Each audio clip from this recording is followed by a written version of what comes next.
Advertising without posters is like fishing without worms. The hatch poster, though, kicks with a louder boot when it blows the door down of advertising. I'm Jim Shradden. I'm the manager here. I run one of America's oldest letterpress printing shops since 1879 right here in downtown Nashville. Walk in our door, you might see Kathy saying hello, or you might see a cat sleeping on the mat.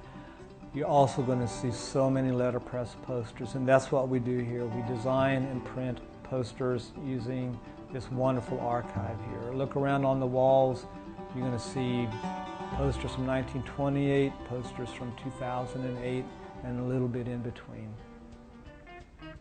In the multiple decades that I've been here, the staff has grown. Now we're up to about 10 folks that work here. We have interns from all over the United States, sometimes from Europe. They could come from Switzerland, or you could be from Salina, Kansas, where I'm from. Our cats are here because we had a rodent problem, and their names are Huey, but I call him Whiskers, and the other one is Meow because the big kitty needs a little kitty cat girlfriend. So here we are in the 21st century. What makes Hatch a unique place is the fact that everything is done here by letterpress, by hand cranked, hand inked, hand trimmed, hand wrapped, and we call the customer from a rotary telephone. We balance not only our responsibilities as designers and printers, but we also have a responsibility to the heritage of the shop. I like to think that we're in a working museum here. The blocks are historically gorgeous, wonderfully carved.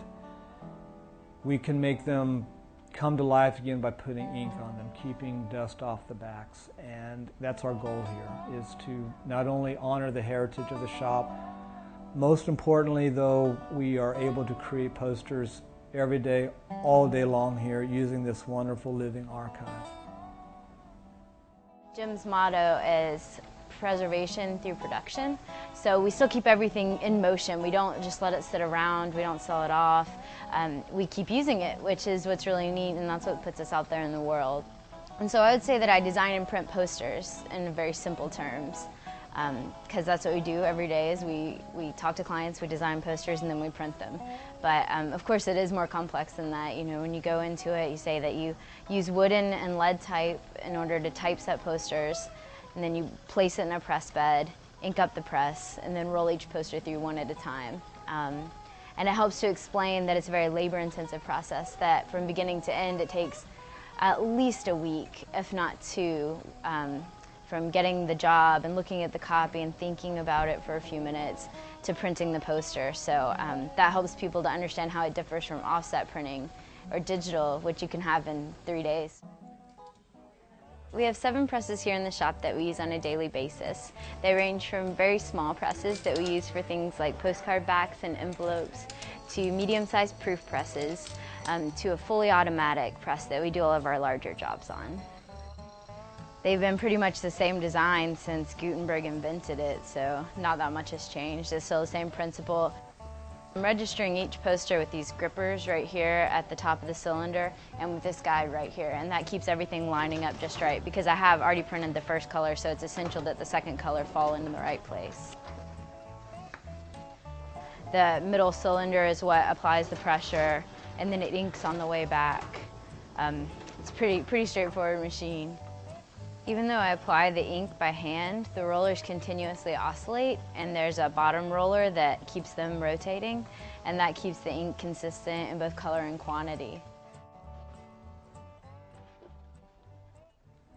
Historically, posters were used for advertising, and that's its main purpose. But they're also used as a commemorative item. They remind you of a specific event, whether it's a wedding or that great concert that you just saw. And there's something that you want to take home and take care of. If you walked in and looked over our shoulder and at the clipboard of work, and you'd see, gosh, they do 600 plus jobs a year and entertain over 50,000 people that walk in the front door. But you can get a letterpress wedding invitation, you can get a letterpress save the date, You can get a letterpress baby announcement, or you can get a Bruce Springsteen poster done here. And our customers could be any of the above. The venue, the client, the celebrity, a little of everything. You look around at all of our contemporary customers and it's easy to ask, well, how come the shop is so popular? I think it's because we pull the same drawers open this year that were pulled open 70 years ago. It could be Bessie Smith, it could be the Beastie Boys. There's a heritage that we try to relate to the customer and to the viewer when they see a Hatch poster.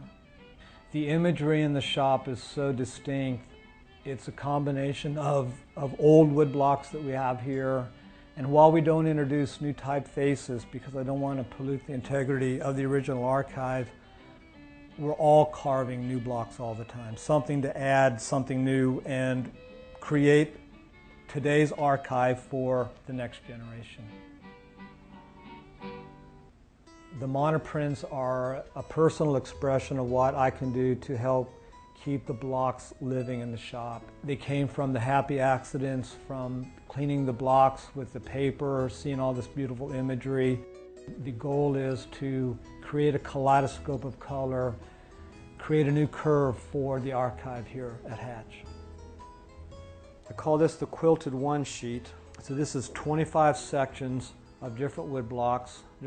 Once you get the idea, it's more math than anything else.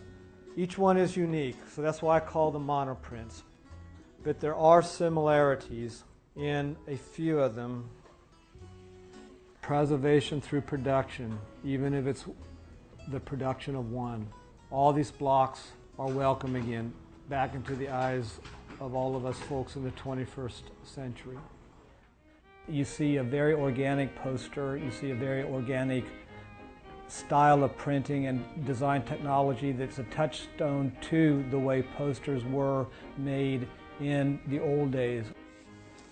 We are able to produce a wonderful product that is unusual in the United States and the world, a wonderful letterpress poster based on a shop that started in 1879.